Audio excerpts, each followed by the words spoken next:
নবীজি যখন দুনিয়ার থেকে যাইতেছিলেন তো জিবরিলের চোখে পানি ছিল। তো আল্লাহ রসুল জিজ্ঞাসা করতেছে, আপনি কাঁদেন কেন? তো বলছে, এলপিআরে চলে যাব। ওহির সুবাদে নৈকট্যময় যাওয়ার সুযোগ হতো, কিন্তু আজকের থেকে আর ওই নৈকট্যময় জায়গায় যাওয়ার সুযোগ হবে না।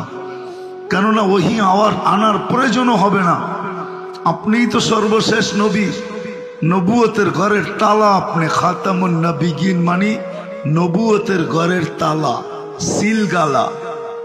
আপনি তো সিলগালা, আপনি তো তালা।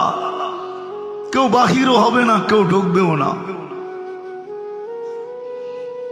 বিনা আমি এলপিআরে চলে যাব, এক নৈকট্যময় যাওয়ার সুযোগ হইতো আমার। এই জন্যই চোখে পানি। ১৬ লক্ষ নবীদের দুয়ারে আনাগোনা ছিল, সবগুলা বাদই দিলাম।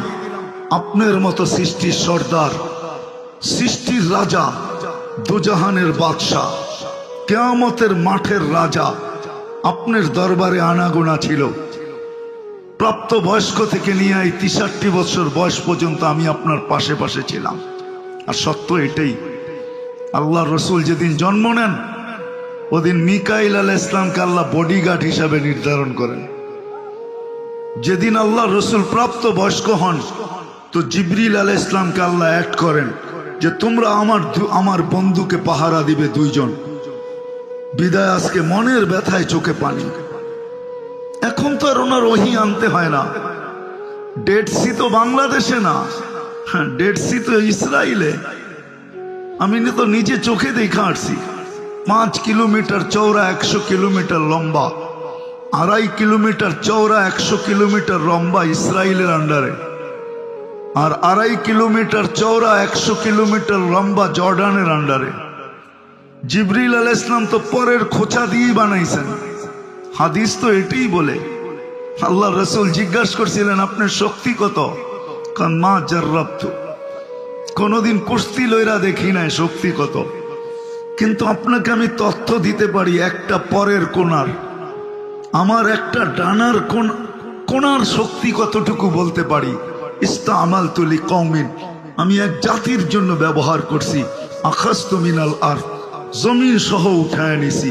সুম্মা কাল্লাবতু, পরে আমি উল্টাইছি। ও আলকাইতু আলাল আরদ, জমিনে মেড়া দিছি। ফাসারা বাহরান মাইয়িতান ইলা ইয়াউমিল কিয়ামা, কিয়ামত পর্যন্ত এটা ডেড সি হিসাবে থাকবে। উনি তো ডানা মেলে উঠতেছেন।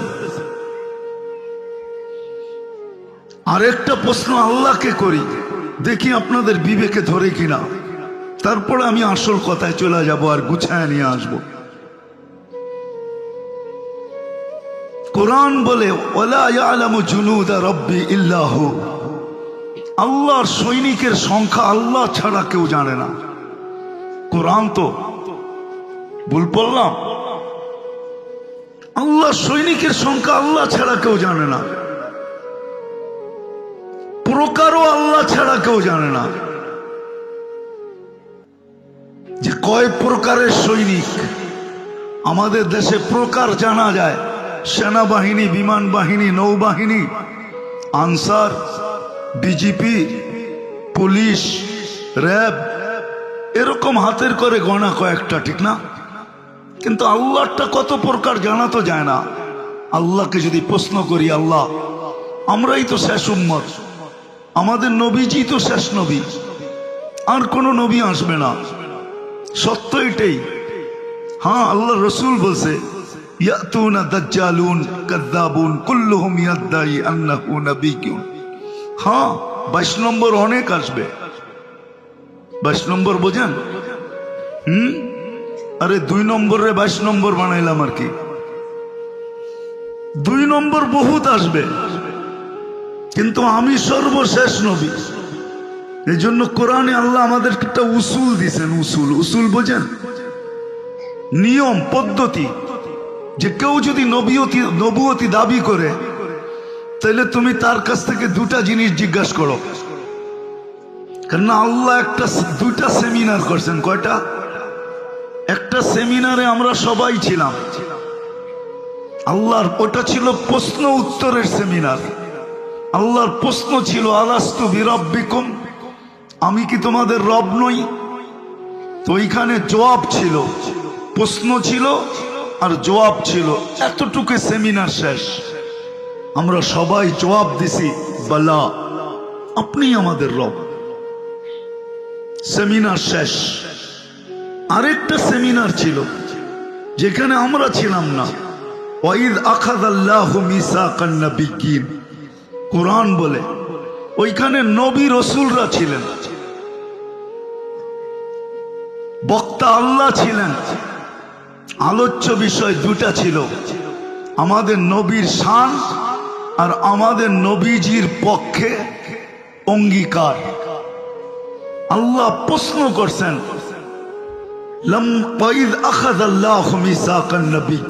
আল্লাহ নবীদের থেকে অঙ্গীকার নিছেন, রসুলদের থেকে ওই সেমিনারের ভিতরে। তো আল্লাহ আমাদেরকে বুঝাইতে চাইতেছিলেন। আল্লাহ নবীদেরকে বলছেন, আমি তোমাদেরকে কিতাব দিব, হিকমত দিব, সুম্মা ইয়াতিকুম রাসূল, তারপরে আমার রসুল আসবে, তোমরা এর উপরে ঈমান আনবে তো, একে সাহায্য করবে তো। তো সমস্ত নবী রসুলরা বলছেন অবশ্যই ঈমানও আনবো, আর আমরা থাকলে অবশ্যই সাহায্য করব। যার কারণে ঈসা আলাইহিস সালাম চিৎকার দিয়া যাইতেছেন, ইয়াতি মিন বাদ ইসমুহু আহমদ, আমার পরে এক নবী আসবে যিনার নাম মুহাম্মদ আহমদ, যিনার নাম আহমদ হবে। তো আল্লাহ দুটা উসুল দিছেন আমাদেরকে, যে আমাদের নবীজির পরে যেই নবুয়তি দাবি করবে তাকে প্রথম প্রশ্ন করো, তুমি ওই সেমিনারে ছিলা কিনা, আগে এটা বলো।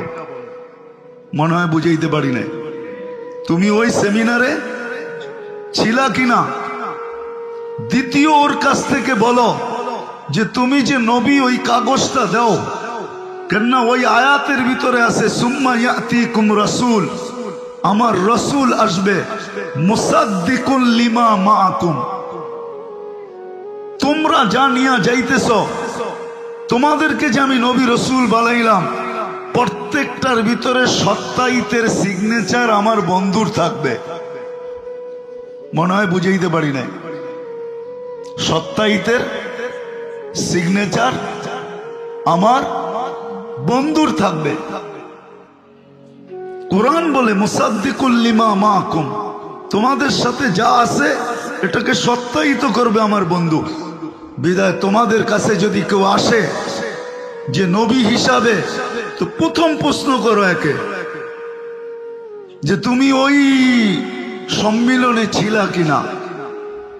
যদি বলে হ্যাঁ, তাহলে বলো কাগজটা দাও, দেখি আমাদের নবীজির সিগনেচার আছে কিনা।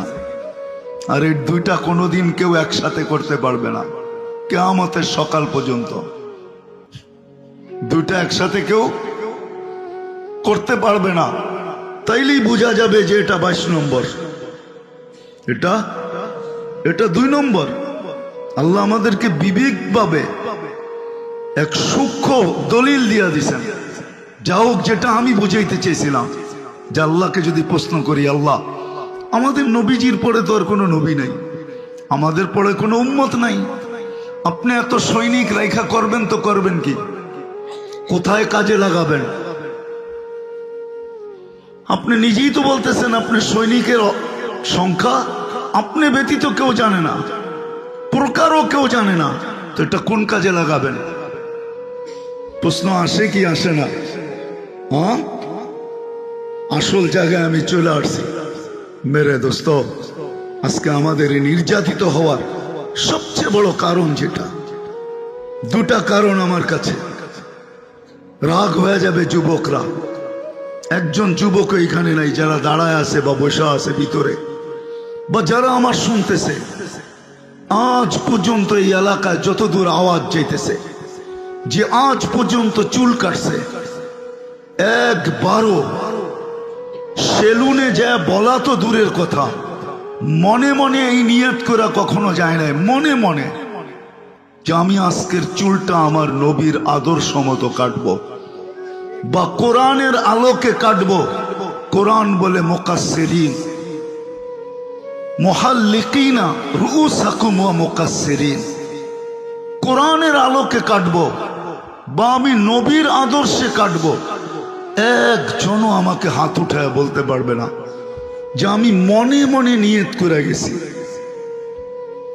মুখে বলা তো দূরের কথা, আমার সমাজের প্রত্যেক যুবক চুল কাটে 2-4 ঘন্টা নেটে দেখে যে চুলের ডিজাইন কোনটা পছন্দ হয়, তারপরে যে সে চুল স্ক্রিনশট দেয় যেটাকে পছন্দ হয়, তারপরে সেলুনে দেখায় আমার এই ডিজাইনে কেটে দিবে।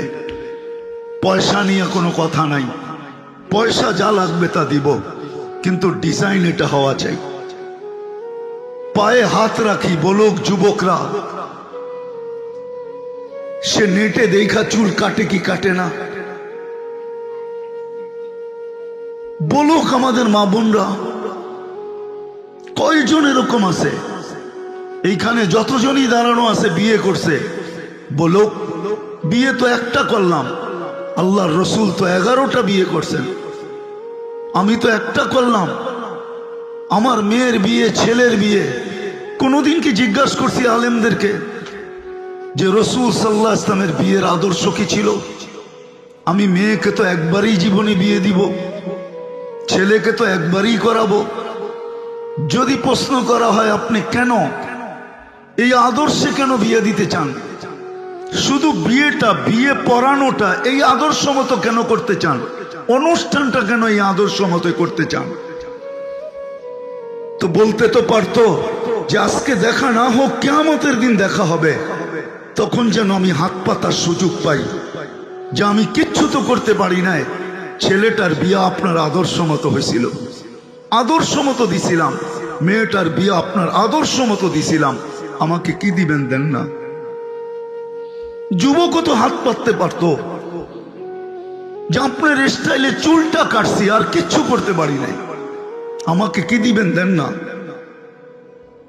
সারা বাংলাদেশে তো বলতে থাকি, আজ পর্যন্ত তো অন্তর্মহল থেকে কোনোদিন এই খবর আসলো না যে কোনো মা, কোনো বোন এই খবর পাঠাইলো যে আমার জীবনের বাসর রাত্রের শ্বাসটা ফাতেমার মতো ছিল। ফাতেমা কি বাসর রাত্রে সাজেন নাই? সে কি এলোমেলো চুল নিয়ে আলীর সাথে চলে গেছেন? তার কি বাসর রাত্রে সাজ হয় নাই? না হয় নাই বলেন? ওলামা কি বলে, বাসর রাত্রে সাজ হয় নাই? হুজুররা হয়তো আমার কথা হই না হাসবেন, আমি আগেই বলছি আমারটা ঠান্ডা, আমি আপনাদের বিবেকের পর্দা খুলতে চাই। কিন্তু গলি গলি পার্লার, সারা জীবন পার্লারে সাজলো, তাতে কি আসে যায়? ওটা নিয়ে আমার কোনো সে নাই। কিন্তু বাসর রাতের শ্বাসটা যদি সাজতো, কিয়ামতের দিন ফাতেমার হাতে ঝান্ডা হবে জান্নাতি মহিলাদের। আল্লাহ বলবে ফাতেমা তোর মেয়েদেরকে ডাইকা নিয়ে যা। তো এই মা বোনও তো ওই ঝান্ডার নিচে দাঁড়ানোর সুযোগ হইতো। ফাতেমা রাদিয়াল্লাহু তাআলা আনহা যদি জিজ্ঞাসা করতো তুমি আসলা কি কইরা, বলবো কিছু তো নাই বটে, কিন্তু বিয়ের শ্বাসটা আপনার মতো ছিল, এই জন্য এসে দাঁড়াইছি। বলার তো সুযোগ ছিল। রব্বে কাবার কসম, আমি কথা গুছায় নিয়ে আসতেছি। আমি বুঝছি আমার কথা এখানে চলবে না, আজকে মার খাইতেছি এই জন্য মুহাম্মদুর রাসূলুল্লাহ রাজ রাখি নাই। আপনি ভাববেন কয়েকজন পাগড়িওয়ালা দিয়ে শুধু দুনিয়াকে জিতা নিবেন? উম্মত, এটা উম্মত। আম্মা জান জিজ্ঞাসা করছে আনুহলিকু ওয়াফিনা সালিহুন, আপনি ভাবছেন আপনার পাগড়ি আর জুব্বা দিয়ে সারা দুনিয়া জিতা নিবেন? যদি জিতা নিত তাইলে বদরের রাত্রে সারা রাত্র চোখের পানি ঝরায়া মাটিকে কাদা বানায় দিত না মুহাম্মদুর রাসূলুল্লাহ। সকালবেলা যখন আবু বকর বলতেছিল ইয়াকফিকা ইয়া রাসূলুল্লাহ, আল্লাহর রাসূল আপনার কান্না যথেষ্ট হয়ে গেছে, তারপরও মাথা উঠতেছিল না। যখন জিবরিল আলাইহিস সালামকে দেখছেন সৈন্য নিয়ে নামতেছে ফেরেশতা নিয়া, তখন পিছের থেকে ধরে বলছে ইয়া রাসূলুল্লাহ মাথা উঠান, দেখেন জিবরিল সৈনিক নিয়ে চলে, সৈন্য নিয়ে চলে আসছে, ওই যে ফেরেশতা নামতেছে তাকায় দেখেন, দোয়া কবুল হয়ে গেছে, উঠান। উম্মত, আমরা উম্মত, নবীর লাজ রাখি না। আজকে 2 ঘন্টা অবধি, 2.5-2.5 ঘন্টা আমি শুনতেছিলাম। আমার এটাই অনুভব হয়েছে যে ফিলিস্তিন নিয়ে সবার মন ভাঙ্গা। কিন্তু আমার একটা প্রশ্ন হলো, শুধু ফিলিস্তিন নিয়ে না, সারা দুনিয়ার মুসলমানকে যদি দেখা যায় তো সারা দুনিয়ার মুসলমান বর্তমানে নির্যাতিত, নিষ্পেষিত, অবহেলিত, ঘৃণিত, দীক্ষিত, লাঞ্ছিত, একবারে নিকৃষ্ট। কেন? কি কারণে? কেন আমরা এরকম হলাম? এরকম আমরা নির্যাতিত কেন? এটাই আমি বুঝাইতে চাইতেছি আপনাদেরকে। কেন আমরা নির্যাতিত? প্রতিবাদ তো আমরা এই পর্যন্ত 2 ঘন্টা শুনলাম আমি, কিন্তু এখানে কয়জন হাত উঠাইতে পারবে যে প্রতিবাদের সাথে সাথে আজকে 34তম রাত্র চলতেছে? এই 34 রাত্র আমি প্রতি রাত্রে 2 রাকাত সালাতুল হাজত পড়ছি। 34 দিন এরকম কে আছে এখানে?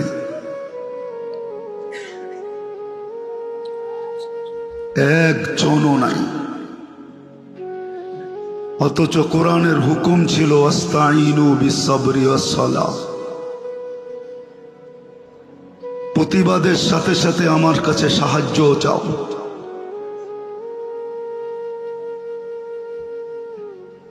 একজনও তো হাত উঠাইতে পারলেন না। আলেম ওলামও একজন উঠেছে। 34 দিন টানা, আজকে 34তম রাত্র চলতেছে। নামান একজন শুধু। তোলাবাও আছে, ওলামাও আছে। আরেকটা বললে একজনও পাওয়া যাবে না। হাদিসে তো ছিল আসাদকাতু তারুদ্দুল বালা। এর চেয়ে বড় বিপদ মুসলিম জাহানের উপরে কি হবে যে আজকে সারা মুসলিম জাহান নির্যাতিত।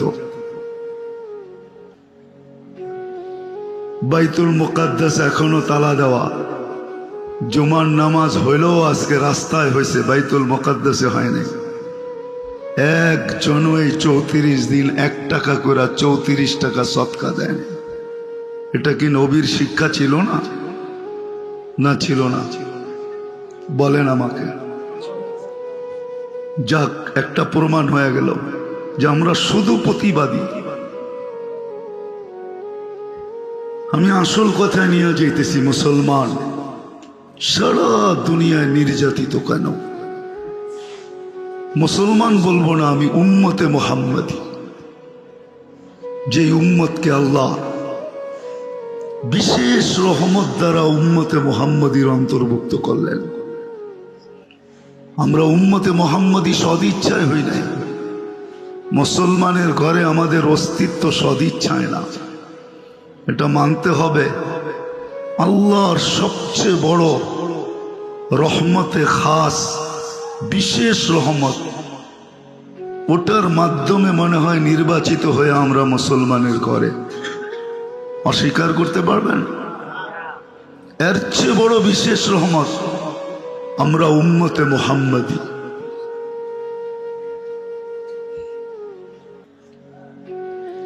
এই জন্যই তো কোরআন বলছিল, 2টা বিশেষ রহমত যদি না হইতো তাহলে কোরআন এই কথা কোনোদিন বলতো না। আমার উপরে রাগ হয় না।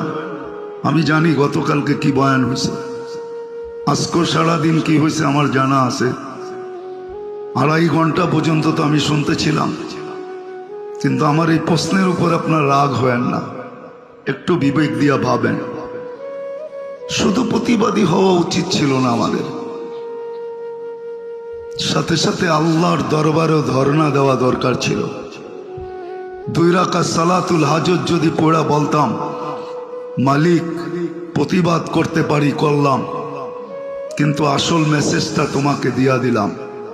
কেননা আমরা 7 সমুদ্র 13 নদীর এই পারে, আমাদের ওই পর্যন্ত পৌঁছা সম্ভব না। তোমার কাছে মেসেজটা দিলাম, তুমি দেখা রেখো। এতগুলা মানুষ, আমার মনে হয় এই এলাকার কেউ পড়ে নাই। পড়লেও 2-1 দিন পড়ছে।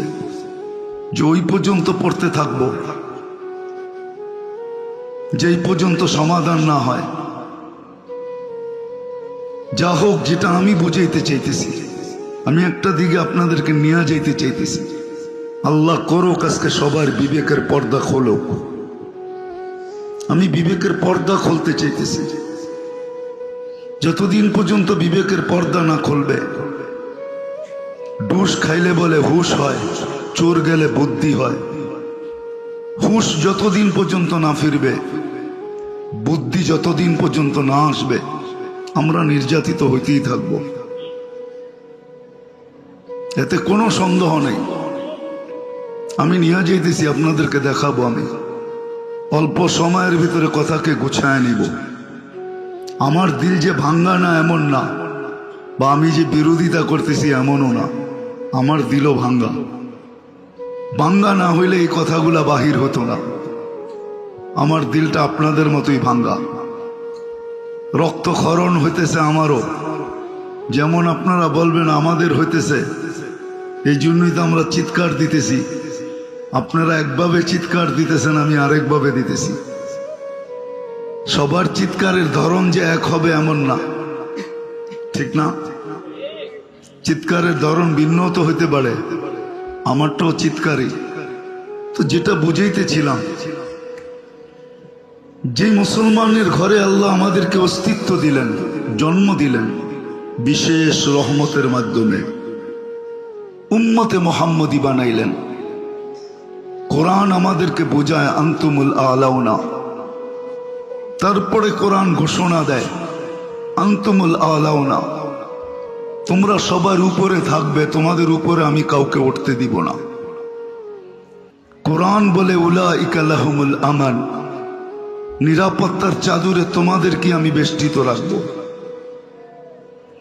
কোরআন বলে লাহুম রিজকুন কারীম, তোমাদেরকে আমি ক্লান্তিহীন লালিত পালিত করব। হাদিস যদি দেখি তো হাদিস আরো কিছু বলে, লারাযাকাকুম কামা ইয়ারযুকুত তাইর, পাখির মতো তোমাদেরকে পালব। কোরআন যদি দেখি তো কোরআন বলে লাহুম হায়াতান তাইয়্যিবা, সুখ শান্তির জীবন আমি তোমাদেরকে দিব। কোরআন বলে ইন্নাল ইজ্জাতা লিল্লাহি ওয়া লিরাসূলিহি ওয়া লিল মুমিনিন, ইজ্জতের মালা আমি তোমাদের গলায় পড়াবো। কিন্তু আজকে যদি পটভূমি দেখি, তাইলে বিলকুল কোরআনের বিপরীত দেখা যায়। যে শব্দগুলো আমি বললাম, আজকে সারা দুনিয়ায় মুসলমান নির্যাতিত, নিষ্পেষিত, অবহেলিত, দীক্ষিত, ঘৃণিত, লাঞ্ছিত, বঞ্চিত, সবচেয়ে নিকৃষ্ট। যদি না হইতো তাহলে প্রাণীবাদী বলে একটা সংস্থা আছে দুনিয়াতে, যারা প্রাণী নিয়ে কাজ করে। আপনাদের এলাকায় আছে কি আমি জানি না, কিন্তু আমাদের খিলগাঁও এলাকায় দেখি মাঝে মাঝে ফজরের পরে কিছু লোক ছুটে আসে কুকুরের বাচ্চাগুলাকে খাওয়ানোর জন্য, কুকুরকে আহার দেওয়ার জন্য। আপনাদের এলাকায় আসে কিনা জানি না আমি, কিন্তু আভিজাত্য এলাকার ভিতরে আসে প্রতিদিন সকালে। ফজরের পরে চলে আসে, কনকনে শীতের ভিতরে আসে। ওদেরকে যদি জিজ্ঞাসা করা হয় এই সাত সকালে আপনি কুকুরকে খাওয়াইতেছেন, তারা বলবে আমরা প্রাণীবাদী, প্রাণী নিয়ে কাজ করি। আজ পর্যন্ত পেপারের পাতায় পাবেন না, 34 দিন হতে চলল, কোন প্রাণীবাদী সংস্থা একটা বিবৃতি দিছে মানুষও তো একটা প্রাণী না? প্রাণী না? হ্যাঁ, প্রাণ আছে ভিতরে না নাই? মানুষও তো একটা প্রাণী। একটা বিবৃতি আপনি আমাকে ফেসবুকে দেখাইতে পারবেন না, কোনো মিডিয়ায় দেখাইতে পারবেন না যে প্রাণীবাদীরা একটা বিবৃতি দিছে যে দিনরাত বোম মাইরা এতগুলা মানুষকে কেন মারা হইল। কিন্তু যদি এতগুলা কুকুরকে কোথাও বোম মাইরা মারা হতো, আমাদের ছোটবেলা দেখছি ঢাকা শহরে সিটি কর্পোরেশনের থেকে লোক আসতেন, রাতের বেলা ইঞ্জেকশন দিতেন কুকুরের গায়ে আর উঠায় নিয়ে যেতেন। এখন তো প্রত্যেক গলিতে রাত্রে মানুষের সম্মিলন না হইলেও কুকুরের সম্মিলন হয়। না হয় না? মনে হয় বুঝাইতে পারি নাই। আমি তো প্রতি রাত্রেই দেখি, ঢাকা যখন ফিরি রাত্রে বাসায় ঘুমানো যায় না, কেননা আমার গলির ভিতরে অনেকগুলা থাকে। নতুন কোনো মানুষ গেলেই তার পিছে ছুটতে থাকে আর আওয়াজ করতে থাকে। আর নিচের আওয়াজ উপরে বেশি লাগে, নিচে কম লাগে। একটু উপরে থাকি তো আওয়াজে ঘুমানো যায় না। এরকম প্রত্যেক গলিতেই কুকুরের সম্মেলন হইতেছে। এখন আর সিটি কর্পোরেশন আলাদা নেয় না, কেননা প্রাণীবাদীরা এর বিরুদ্ধে দাঁড়াইছে। না, মারা যাবে না, এরা প্রাণী, অবুঝ প্রাণীকে মারবেন কেন? কিন্তু আজ পর্যন্ত আমাকে বুঝান, বলোক আমাকে, যারা 24 ঘন্টা মিডিয়ার মধ্যে চোখ রাখে, যে মিডিয়ার কোন শিরোনামে উঠছে যে প্রাণীবাদীরা একটা কথা বলছে, একটা খবর দিছে, এটা বিজ্ঞাপন দিছে একটা, যে এতগুলা মানুষকে রাত দিন বোমবারি করে কেন মারা হইল, নিরীহ মানুষগুলাকে। হামাস তো একটাও মরে নাই। ওরা মরবে তো মরবে কোত্থেকা? ইঁদুর কি মারা যায় নাকি? ও তো গর্তে থাকে। হামাস তো বিচ্ছু, কোত্থেকে মারবে? গর্তের ভিতরে ঢুকতে পারলে না মারবে। তারপরে ও তো বিচ্ছু, ওকে কোত্থেকে মারবে? কিন্তু নিরীহ মানুষগুলা মারা গেল। বোঝা গেল প্রাণীবাদীদের চোখেও আমরা যদিও প্রাণী, কিন্তু কুকুরের চেয়ে নিকৃষ্ট প্রাণী। নাইলে ওরা বিজ্ঞাপন দিত। আজকে আসেন, আমি কথা গুছায় নিয়ে আসছি। কেন আমরা নির্যাতিত? যে উম্মতকে আল্লাহ কুদরতি হাতে বাছাই করলেন, আমরা বাছাইকৃত, কুদরতি হাতে বাছাইকৃত এই উম্মত। মানব জাতির ভিতর থেকে সর্বপ্রথম আল্লাহ আমাদেরকে বাছাই করছেন। আমি আমারটা বলি, আপনাদেরটা জানি না। বলে থাকি আমি আমারটা, মনে হয় লক্ষ কোটি মানুষের ভিতর থেকে আমি যখন কুদরতি হাতে উঠছি, তখনই মনে হয় আল্লাহ বলছেন তোকে উম্মতে মুহাম্মদী বানাইলাম। এরকম প্রত্যেককে আল্লাহ বাছাই করছেন। হুয়াজতাবাকুম, আল্লাহ আমাদেরকে বাছাই করা উম্মতে মুহাম্মদী হিসাবে। কোরআনে আমি 5টা দেখাইলাম, 5 ডজন দেখানো যায় যে কোরআন আমাদেরকে মর্যাদা দিছেন। কিন্তু আজকে আমরা নির্যাতিত কেন? আমার মনে হয় গরম শুনতে শুনতে আপনাদের ঠান্ডা ভালো লাগতেছে না, এই জন্য আমি কথাকে গুছায় নিয়ে আসতেছি। 10 মিনিটের ভিতরে গুছায় ফেলবো। আজকে 2টা কারণে আমরা নির্যাতিত। ইসলাম যদিও আল্লাহ নির্বাচিত, ইন্নাল্লাহ আস্তাফা লাকুমুদ্দিন, মুসলমান হিসাবে আল্লাহ আমাদেরকে কুদরতি হাত দ্বারা নির্বাচিত করছেন। ইসলাম আমাদের জন্য আল্লাহর পক্ষ থেকে নির্বাচিত। আমরা ইসলামের লাজ রাখি না। আমার সমাজের 99% মানুষ,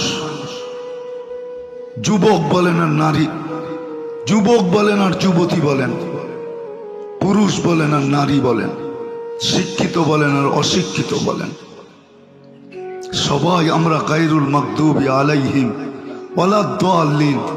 যদিও আমরা প্রত্যেক নামাজে পড়ি, কারি যদিও তার কেরাতের সুর উঠায়,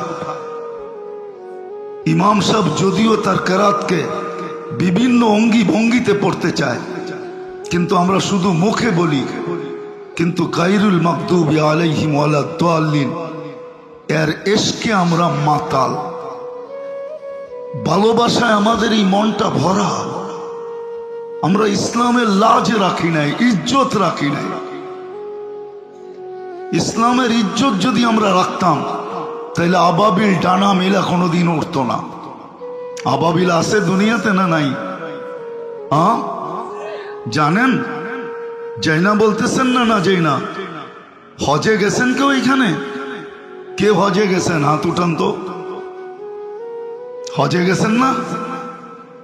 রাত্রে দেখবেন হেরেমের উপরে ছোট ছোট কতগুলা পাখি ঘুরতে থাকে, ওইটাই আবাবিল। আমাদের দেশও আছে। সপ্তাহ 2 আগে হবে, বিকালবেলা আমি কাঁচপুরে দেখতেছিলাম, কাঁচপুর ব্রিজের উপর দিয়ে উঠতেছিল। আবাবিল তো এই জন্য তৈরি হয়েছিল না যে ডানা মেলা উঠতে থাকবে আর শোডাউন করতে থাকবে। আবাবিল তো এই জন্য তৈরি না, মশা তো এই জন্য তৈরি না যে কয়েলের ব্যবসা করবে আর মালদার হইতে থাকবে আর মশারির ফ্যাক্টরি বানাবে আর বৎসরে আমরা 3-4 বার চেঞ্জ করব। মশা তো এই জন্য তৈরি হয় নাই যে স্প্রে আলারা স্প্রে বানাবে আর টাকার পাহাড় বানাইতে থাকবে। মশা তো এই জন্য তৈরি হয় নাই। উঠান ইতিহাস, নমরুদি জাতিকে তো আল্লাহ ধ্বংস করছিলেন মশা দিয়া। মশা তো এই জন্য তৈরি হয়েছিল, 800 বৎসরের রাজত্বকে ধুলায় মিশাইয়া দিছে মশা। সারা দুনিয়ার রাজত্ব যার হাতের ভিতরে ছিল, 800 বৎসরের ভিতরে কোনো অপোজিশন পার্টি ছিল না। নমরুদের আমলে 400 বৎসর জুতার বাড়ি ছাড়া, 400 বৎসর জুতার বাড়ির সাথে। দুনিয়ার ইতিহাসে একটাই মশা পাওয়া যায়, তাও ল্যাংরা, যার বয়স দিছিলেন আল্লাহ 400 বৎসর। মশা তো এই জন্য না যে আমাদেরকে কাটবে আর ডেঙ্গু বানায় হাসপাতালে শোয়ায় দিবে। ইতিহাস উঠান, মশা তো এই জন্য তৈরি হয় নাই। মাথার হুকুম তো এই জন্য তৈরি হয় নাই যে আমাদের মহিলাদের মাথায় উকুন হবে আর সারাদিন মাথা চুলকাইতে থাকবে। মাসে 3 বার উকুন নিদন সাবান ব্যবহার করতে থাকবে। এই জন্য তো উকুন তৈরি হয় নাই। কোরআনে কুম্মালা আছে, উকুন কুম্মালা, কোরআনে এই শব্দটা আছে। এটা তো ফেরাউনের জাতিকে শাস্তি দেওয়ার জন্য আল্লাহ তৈরি করছিলেন। চিৎকারের ফেরেশতা তো এই জন্য তৈরি করেন নাই যে জীবনে একবার চিৎকার দিবে তারপরে নাকে তেল দিয়ে ঘুমাবে।